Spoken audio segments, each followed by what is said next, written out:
Lithium batteries are getting cheap. The cheapest lithium 100 amp hour deep cycle trolling motor compatible battery is only $170 on Amazon, and the cheapest lead acid of the same amp hour rating is also $170. The average price for both, give or take, depending on sales, time of year, whatever, is about $200. You can expect to spend $200 and pick either 100 amp hour lithium or 100 amp hour deep cycle. Now, you might be getting an off brand, cheaper lithium, but at the end of the day, if it works, and they're all very highly rated. So, there's similar pricing, and lithium seems to be becoming lower and lower, making it more and more competitive to the point where it's actually reasonable for someone to buy a lithium over a lead acid and not spend any more money. Now, this video is going to be specifically about powering your boat with a battery. Most likely, you're going to have a trolling motor as your main method of transportation. Maybe you don't, maybe you have it bow mounted, but this is specifically for using with trolling motor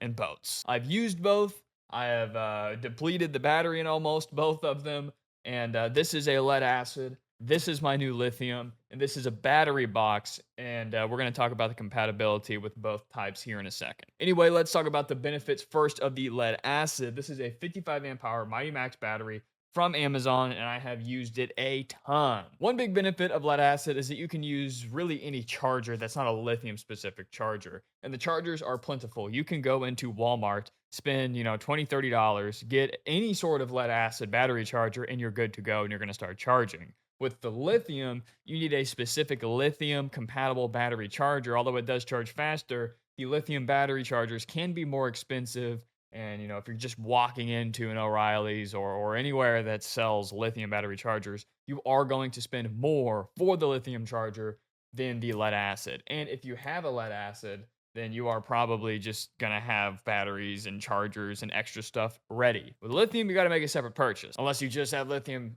chargers laying around like a friggin' weirdo, but you probably don't. Anyway, the lead acid works with a lot of accessories, including this power box right here. So when you plug this into the power box, it sits inside. If you don't know, I use this in my boat. This is what keeps all the salt water off my batteries.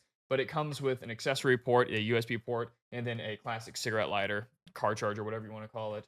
And what you do is you put them in there, you can hook all your gear up, and there is a test button. So if you hold the test button down, it'll tell you 1 to 4 exactly how much battery life you have left. So if I'm on the water for a while, I power the trolling motor off for 60 seconds, press the button. Okay, we have 75% battery left. We're good to go. As with the lithium, any sort of battery built-in meter like that, like this is the Newport. They have Minn Kotas and others.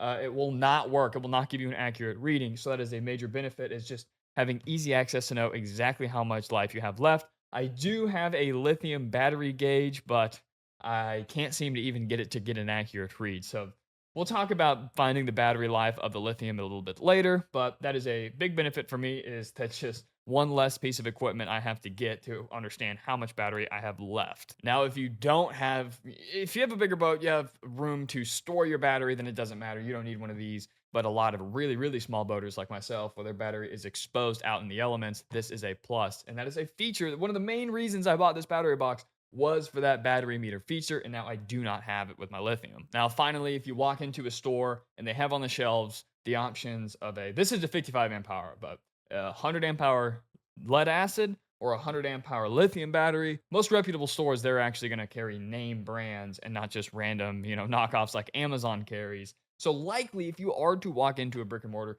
you are going to pay less for the same amp hour rating on the lead acid, even though you might actually be getting a lot less for your money, even though it's cheaper than you really realize. And we'll talk about the discharge rate of both of these batteries here later. Okay, let's talk about the benefits of lithium, because I have made the switch. And although I'm, of course, not going to get rid of this battery, I will use it for a different purpose, smaller boat build, probably not a fishing boat, because when I fish, I could be out for 6 hours and this just won't even, this will do it, this will not do it. So I'm going to keep it. We'll do it with another build, but the lifespan is much longer. So the lifespan of the lead acid is about 3 to 6 years, depending on how well you take care of it. So you get 3 to 6 years out of this guy, maybe less if I'm, it's in my boat and draining it all the time constantly. That shortens the lifespan. But this battery, for example, this one comes with a free 5-year warranty, but lithiums can last 10 to 15 years if properly handled, stored, and charged and operated, properly maintained. Also, lithium requires less maintenance than the lead acid.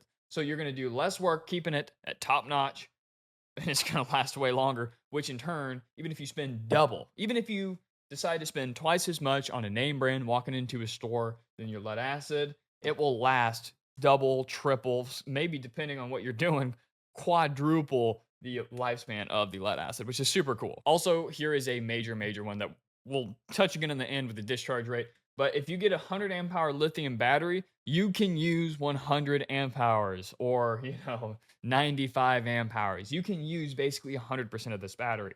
As with the lead acid, if you buy 100 amp hours, you're realistically only going to get 55 amp hours because you can actually use 100% of the battery and not really do a lot of damage or any damage at all. But if you go, 50% or less and you've used 51% of this battery, you're shortening the lifespan. You're going to be running way less voltage. You could potentially be hurting your motor if you're underpowering it. And overall, a 100 amp hour lithium, just the way that they're engineered, you're only going to be able to realistically use 50% of whatever capacity you bought, which means this is a 55 amp hour. So this 55 is going to be more like a 25 amp hour, which I didn't realize until I got stranded and had to get towed home. That realistically, you're only going to be able to use 30 to 50% of the actual battery capacity.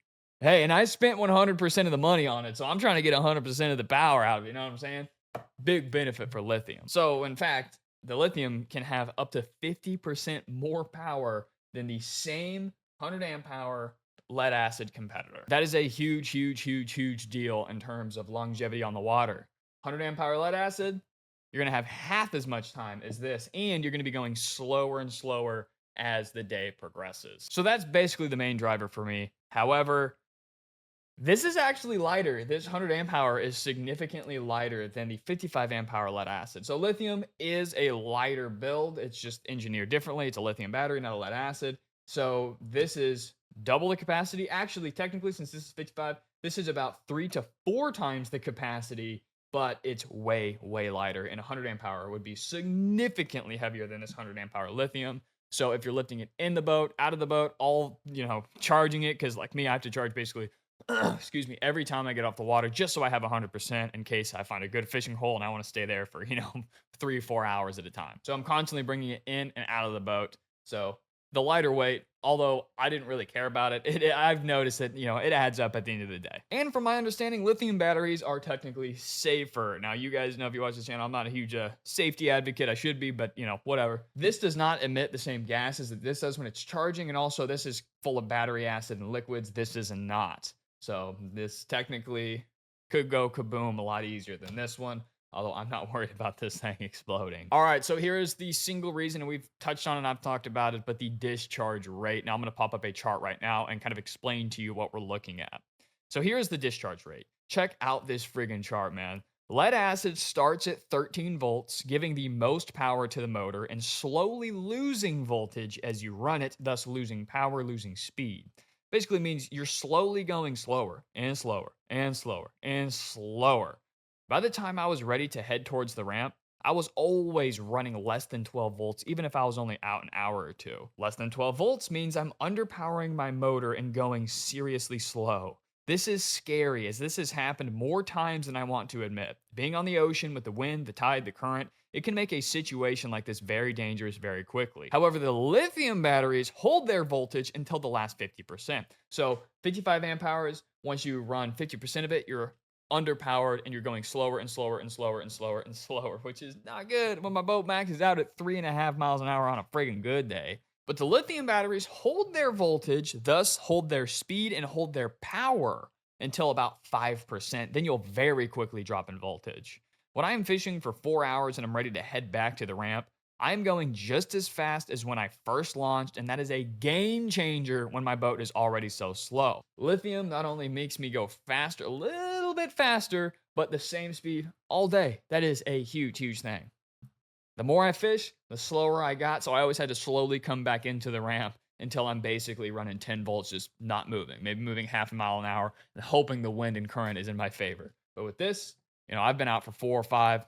I almost had a 6-hour day, I think. I did drive over 5 miles with this. And at the end of the 5 miles, 5 nautical miles, which is a little bit longer than regular miles, I still had full power by the time I got back to the ramp. Okay, so you can pick this battery up in the link in the description. It is more expensive, but I will show you a solution to the whole battery meter thing.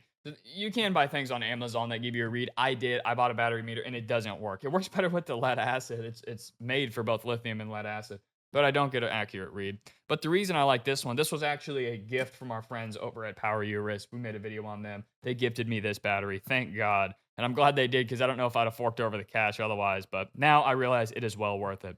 So, all right, as soon as I boot up this app, it tells me I can't really show you all that well. I can screenshot it and put it in because the light and the manual focus. But what I'm looking at here is I'm at 100% power. So I charged this about a week ago and we're still at 100%. When it's plugged in, it'll tell me how many hours and minutes I have left until it's 100%. Once it's in the boat, it'll tell me my discharge amount of time. So how much time do I have on the water? It shows you, of course, available power, 100% all the way down to 0%.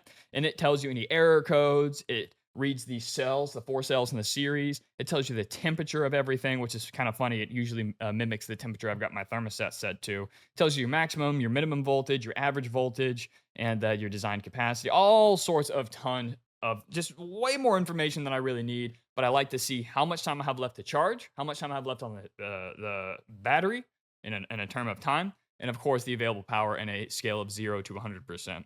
So you can pick that up in the description below. It is more expensive, but if you're just looking to get out on the water and you don't expect to spend, all day, you don't think you're going to get anywhere near it, near the full 0% capacity, then I wouldn't even worry about it. Just get the cheaper one. But if you do want that extra peace of mind, I don't know if I would have spent my own money on it because it is almost $400 when you could get one for 170. Just putting that out there. I do have an affiliate code. Honestly, if you like that, buy that. But in my opinion, you can go cheaper and still have the same peace of mind. I don't even think I've gone past 50% capacity in this thing. I've certainly never dropped a single voltage. So you don't really need that, but it is super, super cool to look at and check when you're charging and on the water. Anyway, that is my comparison, the pros and cons of lead acid versus lithium. Let me tell you one thing real quick. Another reason why a lead acid needs to always be available and stay on your boat. You cannot use this battery, this lithium battery, as a starting battery for your car or boat. So if you have a boat, you're still going to be using a lead acid starting battery, not a lithium deep cycle. So if you do have a bigger boat that does have an electric start, like I do not, then you will need just a regular starting battery that'll be lead acid, not this. Just putting that out there, but you probably already know that. Anyway, hit like and subscribe. I greatly appreciate it. We'll be talking much more about small boats specifically, methods of propulsion, all sorts of different fun stuff. We're starting to get a lot of partners on the channel, thank the Lord. And so we're able to make a lot of fun content like this. Anyway, guys, I'll see you next time.